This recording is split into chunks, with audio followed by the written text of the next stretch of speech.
Malaysia year lines کی پرواز MH370 ایک معمول کی مسافر پرواز تھی جو 8 مارچ 2014 کو کوالالمپور ملیشیا سے بیجنگ چین کے لیے روانہ ہوئی۔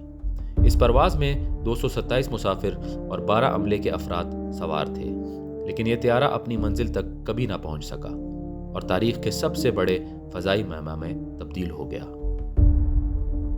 پرواز MH370 نے رات 12:41 پر کوالالمپور کے ہوائی اڈے سے اڑان بھری۔ ہر چیز معمول کے مطابق تھی، لیکن تقریباً 1:19 پر جب طیارہ ملیشیا کی فضائی حدود سے ویتنامی کنٹرول میں منتقل ہونے والا تھا، اس کا آخری رابطہ ہوا۔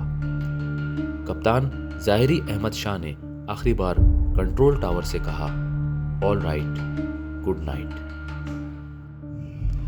اس کے چند منٹ بعد طیارے کا ریڈار سے رابطہ منقطع ہو گیا۔ ماہرین کے مطابق MH370 کا ٹرانسپونڈر جو طیارے کی لوکیشن فراہم کرتا ہے بند ہو گیا اور یہ طیارہ اچانک اپنی اصل راہ سے ہٹ کر مغرب کی طرف مڑ گیا۔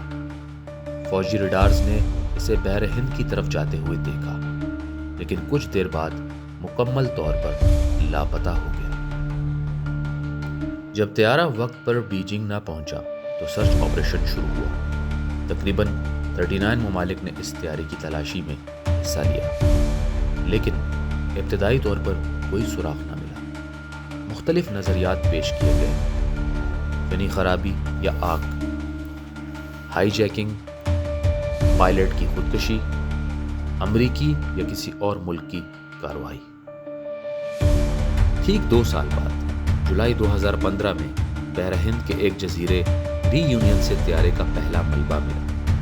مزید تحقیقات سے پتہ چلا کہ طیارہ بحر ہند کے جنوبی حصے میں گر کر تباہ ہوا ہوگا۔ جنوری 2017 میں ملیشیا، چین اور آسٹریلیا نے سرکاری طور پر تلاش ختم کرنے کا اعلان کر دیا، لیکن اب تک یہ معلوم نہیں ہو سکا کہ اصل میں طیارے کے ساتھ کیا ہوا۔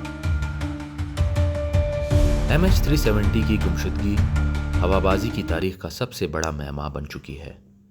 طیارے کا مکمل ملبہ اور بلیک باکس آج بھی نہیں ملا اور متاثرہ خاندان اب بھی اس حادثے کے اصل حقائق جاننے کے لیے منتظر ہیں۔ ہماری مزید انفارمیٹیو ویڈیوز دیکھنے کے لیے چینل کو like, subscribe and bell icon کو پریس کریں۔ اپنا خیال رکھیں۔ اللہ حافظ۔